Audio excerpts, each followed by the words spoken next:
Welcome to R J V N channel. ಎಲ್ಲರಿಗೂ ಸಂಕ್ರಾಂತಿ ಹಬ್ಬದ ಶುಭಾಶಯಗಳು. ಈಗ ನಾನು ಖಾರ ಪೊಂಗಲ್ ಹೆಂಗೆ ಮಾಡೋದು ಅಂತ ನಿಮಗೆ ಹೇಳ್ಕೊಡ್ತೀನಿ. ಫಸ್ಟು ನಾನು ಇದನ್ನು ಒಂದೂವರೆ ಪಾವು ತೊಗೊಂಡಿದ್ದೀನಿ. ನಾನು ಒಂದೂವರೆ ಪಾವು ಅಕ್ಕಿ ತೊಗೊಂಡಿದ್ದೀನಿ. ಅದಕ್ಕೆ ನೀವು ಸೇಮ್ ನಾವು ಹೆಂಗೆ ಸಕ್ಕರೆ ಪೊಂಗಲ್ಗೆ ಹೇಗೆ ತೊಗೋತೀವಿ ಅದೇ ಥರನೇ ಇದಕ್ಕೂ ಮೆಜರ್ಮೆಂಟ್ ತೊಗೋಬೇಕು. ಸ್ವೀಟ್ ಪೊಂಗಲ್ ಮಾಡೋದು ಹೆಂಗೆ ಅನ್ನೋದನ್ನು ಡಿಸ್ಕ್ರಿಪ್ಷನ್ ಲಿಂಕಲ್ಲಿ ಹಾಕಿರ್ತೀನಿ, ಅದನ್ನು ದಯವಿಟ್ಟು ತೊಗೊಂಡು ನೋಡಬೇಕು. ಒಂದೂವರೆ ಪಾವು ಅಕ್ಕಿಗೆ ನಾನೀಗ ಒಂದು ಪಾವು ಖಾರ ಪೊಂಗಲ್ಗೆ ಒಂದು ಪಾವು ಹೆಸರು ಬೇಳೆ ತೊಗೊತಾ ಇದ್ದೀನಿ. ಇದನ್ನು ಸ್ವಲ್ಪ ಬೆಚ್ಚಗೆ ಹುರ್ಕೋಬೇಕು. ಇದನ್ನು ಬೆಚ್ಚಗೆ ಹುರ್ಕೊಂಡು ಆಮೇಲೆ ಇದನ್ನು ಚೆನ್ನಾಗಿ ತೊಳೆದು ಕುಕ್ಕರಲ್ಲಿ ಇಡಬೇಕು. ಅದು ನೆಕ್ಸ್ಟ್ ಪ್ರೊಸೀಜರ್ ನಾನು ತೋರಿಸ್ತೀನಿ. ಈಗ ಇದನ್ನು ಸ್ವಲ್ಪ ನಾನು ಬೆಚ್ಚಗಾಗೋ ಥರ ಹುರ್ಕೋತಾ ಇದ್ದೀನಿ. ಇವಾಗ ಈ ಖಾರ ಪೊಂಗಲ್ಗೆ ನಾನು ರುಬ್ಕೊಳ್ಳೋದಕ್ಕೆ ಒಂದು ಸ್ವಲ್ಪ ತೆಂಗಿನಕಾಯಿ, ಒಂದೆರಡೂವರೆ ಸ್ಪೂನಷ್ಟು ಮೆಣಸು, ಸ್ವಲ್ಪ ಜೀರಿಗೆ ಅಂದರೆ 2 ಸ್ಪೂನೇ ಅಷ್ಟು ತೊಗೊಳ್ಳಿ.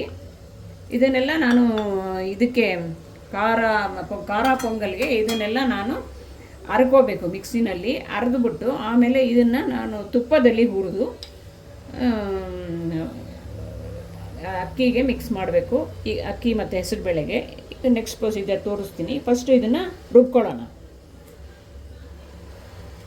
ಈಗ ಇದನ್ನೆಲ್ಲ ನಾನು ರುಬ್ಕೊಳ್ಳೋಕೆ ಹಾಕ್ತಾಯಿದ್ದೀನಿ. ಇದ್ರ ಜೊತೆಗೆ ಸ್ವಲ್ಪ ಅರಿಶಿನ ಹಾಕ್ಕೋಬೇಕು. ಈಗ ಸ್ವಲ್ಪ ಇದಕ್ಕೆ ಅರಿಶಿನ ಹಾಕ್ಕೊಂಡು ನಾನು ರುಬ್ಕೋತೀನಿ. ಮೆಣಸು ಎಷ್ಟು ಬೇಕೋ ತಮ್ಮ ಖಾರ ಜಾಸ್ತಿ ಬೇಕು ಅಂದರೆ ಖಾರ ಬೇಕು ಅನ್ನೋರು ಜಾಸ್ತಿ ಹಾಕ್ಕೋಬೋದು. ನಾನು ಸ್ವಲ್ಪ ಎರಡು ಸ್ಪೂನಷ್ಟು ಹಾಕ್ಕೊಂಡಿದ್ದೀನಿ. ಮತ್ತು ಜೀರಿಗೆನೂ ಅಷ್ಟೇ 2 ಸ್ಪೂನ್ ಹಾಕ್ಕೊಂಡು ಇವಾಗ ತೆಂಗಿನಕಾಯಿ ಜೊತೆ ರುಬ್ತಾ ಇದ್ದೀನಿ. ನೀರು ಹಾಕ್ಕೊಂಡು ಇವಾಗ ಇದನ್ನು ರುಬ್ಕೋತೀನಿ. ಇವಾಗ ನಾನು ಖಾರ ಪೊಂಗಲ್ ಮಾಡೋದು ಹೆಂಗೆ ಕುಕ್ಕರಲ್ಲಿ ಅಂತ ತೋರಿಸ್ಕೊಡ್ತಾ ಇದ್ದೀನಿ. ಒಬ್ಬೊಬ್ಬರು ಒಂದೊಂದು ಥರ ಮಾಡ್ತಾರೆ ಪೊಂಗಲ್ಲು. ನಾನು ಈ ಥರ ಮಾಡ್ತೀನಿ. ಫಸ್ಟು ನಾನು ಇದಕ್ಕೆ ತುಪ್ಪ ಹಾಕ್ಕೋಬೇಕು. ಇದಕ್ಕೆ ತುಪ್ಪ ಹಾಕ್ಕೋತಾ ಇದ್ದೀನಿ. ಇದಕ್ಕೊಂದು 4-5 ಸ್ಪೂನ್ ತುಪ್ಪ ಹಾಕ್ಕೋಬೋದು. ಆಮೇಲೂ ಎಲ್ಲ ಆದಮೇಲೆ ಬೇಕಂದ್ರೂ ಹಾಕ್ಕೋಬೇಕು. ಈಗ ಸ್ವಲ್ಪ ಹಾಕ್ಕೊಂಡು ಹುರಿಯೋದಕ್ಕೆ ನಾನು ಈಗ ಹುರಿತೀನಿ. ಈಗ ನಾನು ಸ್ವಲ್ಪ ತುಪ್ಪದಲ್ಲಿ ಗೋಡಂಬಿಗಳನ್ನ ನಾನು ಹುರ್ಕೋತಾ ಇದ್ದೀನಿ. ಈ ಥರ ಗೋಡಂಬಿನ ಸ್ವಲ್ಪ ಕೆಂಪಗಾಗೋ ಥರ ಹುರ್ಕೋಬೇಕು ಮೊದಲು.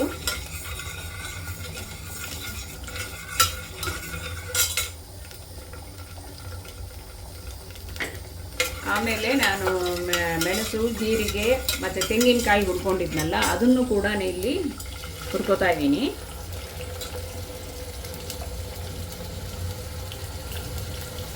ಈಗ ನೋಡಿ, ಮೆಣಸು, ಜೀರಿಗೆ, ತೆಂಗಿನಕಾಯಿ ಇದನ್ನು ಹುರ್ಕೊಂಡಿದ್ದನ್ನು ಈಗ ನಾನು ಹುರಿತಾ ಇದ್ದೀನಿ. ನೋಡಿ ಈ ಥರ ಹುರ್ಕೋಬೇಕು.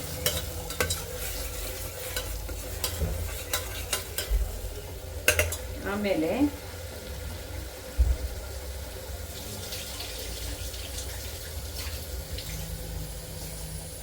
ತೊಳೆದಿರೋ ಹೆಸರು ಬೇಳೆ ಮತ್ತು ಅಕ್ಕಿನ ಹಾಕ್ಕೊಂಡು ಅದನ್ನು ಸ್ವಲ್ಪ ಹುರ್ಕೋಬೇಕು.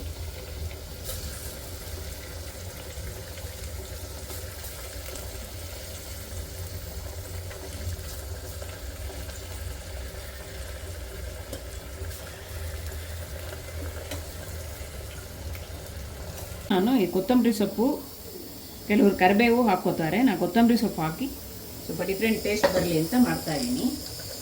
ಈಗ ನಾನು ಇದಕ್ಕೆ ಸ್ವಲ್ಪ ಕೊತ್ತಂಬರಿ ಸೊಪ್ಪು ಹಾಕ್ತಾಯಿದ್ದೀನಿ. ಈಗ ಅಳತೆಗೆ ತಕ್ಕಂತೆ ನೀರನ್ನ ನಾವಿಟ್ಟು ಉಪ್ಪು ಹಾಕಿ ನಾವು ಇದನ್ನು 3 ವಿಸಿಲ್ ಕೂಗಿಸ್ಬೇಕು. ಆವಾಗ ನಿಮಗೆ ಪೊಂಗಲ್ ರೆಡಿ ಆಗುತ್ತೆ, ಖಾರ ಪೊಂಗಲ್ ರೆಡಿ ಆಗುತ್ತೆ.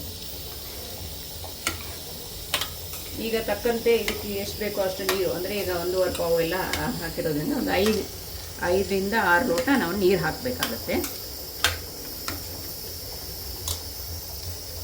ನಾನೀಗ ಒಂದು 5 ಲೋಟದಷ್ಟು ನೀರನ್ನು ಹಾಕ್ತಾ ಇದ್ದೀನಿ.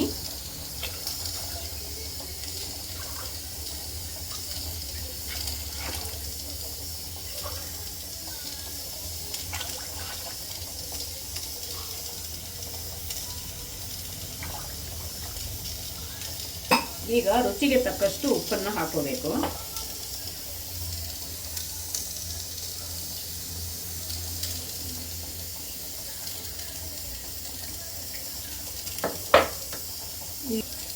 ನಾನು ಪಿಂಕ್ ಸಾಲ್ಟನ್ನು ಇದಕ್ಕೆ ಹಾಕ್ಕೊಳ್ತಾ ಇದ್ದೀನಿ, ಆರೋಗ್ಯಕ್ಕೆ ಒಳ್ಳೆಯದದು.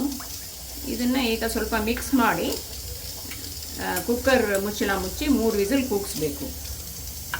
ಆಮೇಲೆ ಸಾಸಿವೆ ಒಗ್ಗರಣೆ ಹಾಕಬೇಕಾಗತ್ತೆ. 3 ವಿಸಿಲ್ ಕೂಗು ಆದಮೇಲೆ ಇದು ಖಾರ ಪೊಂಗಲ್ ರೆಡಿ. ಬೇಕಾದವರು ಇಷ್ಟ ಇತ್ತು ಅಂದರೆ ಮೆಣಸನ್ನೇ ಕೂಡ ಹಾಕೋಬೋದು. ನಾನು ಒಂದು 8-10 ಕಾಳು ಹಾಕ್ಕೊಂಡಿದ್ದೀನಿ. ಈಗ ನಾನು ಕುಕ್ಕರ್ ಮುಚ್ಚಳ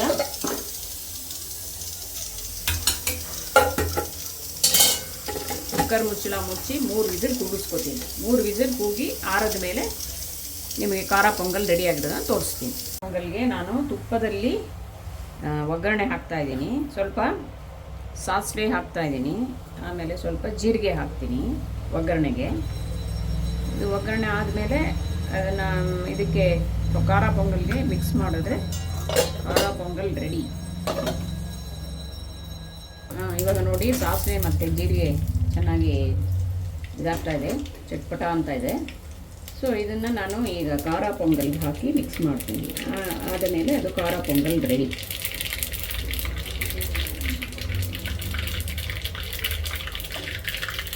ಈಗ ನಾನು ಒಗ್ಗರಣೆನ ಖಾರ ಪೊಂಗಲ್ಗೆ ಮಿಕ್ಸ್ ಮಾಡ್ತಾ ಇದ್ದೀನಿ. ನೋಡಿ, ಖಾರ ಪೊಂಗಲ್ ಈ ಥರ ಕುಕ್ಕರಲ್ಲಿ ಮಾಡಿದಾಗ ಈ ಥರ ರೆಡಿ ಆಗುತ್ತೆ. ಒಬ್ಬೊಬ್ಬರು ಒಂದೊಂದು ಥರ ಮಾಡ್ತಾರೆ. ನಾನು ಈ ಮೆಥಡ್ ಯೂಸ್ ಮಾಡಿ ಈ ಥರ ಮಾಡಿದ್ದೀನಿ. ನೀವು ಒಮ್ಮೆ ಮಾಡಿ, ನಿಮಗೂ ಇಷ್ಟ ಆಗ್ಬೋದು. ಕಮೆಂಟಲ್ಲಿ ಹೇಳಿ. ಈ ವಿಡಿಯೋ ನಿಮಗೆ ಇಷ್ಟ ಆಗಿತ್ತು ಅಂದರೆ please like, share and subscribe ಮಾಡಿ. ಹೀಗೆ ನಮ್ಮನ್ನು ಪ್ರೋತ್ಸಾಹಿಸ್ತಾ ಇರಿ. Thank you.